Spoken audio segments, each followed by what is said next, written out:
திருப்பூர் அருகே பனியன் நிறுவனத்தில் ஏற்பட்ட பயங்கர தீ விபத்தில் இயந்திரங்கள் மற்றும் பின்னலாடை துணிகள் தீயில் எரிந்து சேதமாகி இருக்கிறது. விவரங்களை வழங்கினார் செய்தியாளர் அருண்குமார். வணக்கம் அருண்குமார். இந்த தீ விபத்தில் எத்தனை பொருட்கள், எவ்வளவு மதிப்பிலான பொருட்கள் சேதமடைஞ்சிருக்கு? இந்த தீ விபத்து தொடர்பான முழு விவரங்களை பதிவு பண்ணுங்க.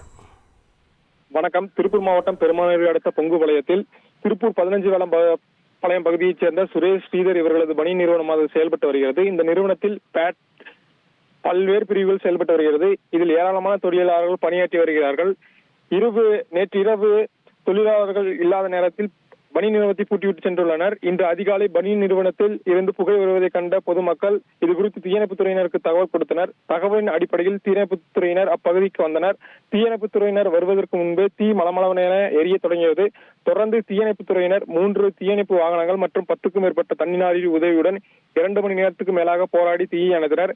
இந்த தீ விபத்தில் பனியன் நிறுவனத்தில் அது வைத்தி ஒரு பிளாட் வாங்கணுமா இல்ல ஒரு பிளாட் வாங்கணுமான்னு ஒரே கன்ஃபியூஷன். ஒரு ரியல் எஸ்டேட் எக்ஸ்பர்ட் கிட்ட பேசு. எப்படி? பாஸ்வாலா. Be the boss.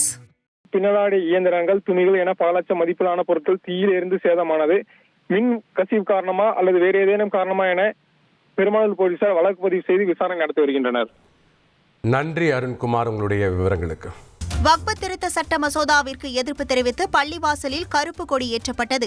சிவகங்கை தலைமை பள்ளிவாசலான வாலஜா நவாப் ஜும்ஹா பள்ளிவாசலில் மத்திய அரசின் வக்பு திருத்த சட்ட மசோதாவிற்கு எதிர்ப்பு தெரிவிக்கும் வகையில் கருப்பு கொடி ஏற்றப்பட்டுள்ளது. மேலும் பள்ளிவாசலில் இஸ்லாமியர்கள் கருப்பு பேட்ஜ் அணிந்து தொழுகையில் ஈடுபட்டனர்.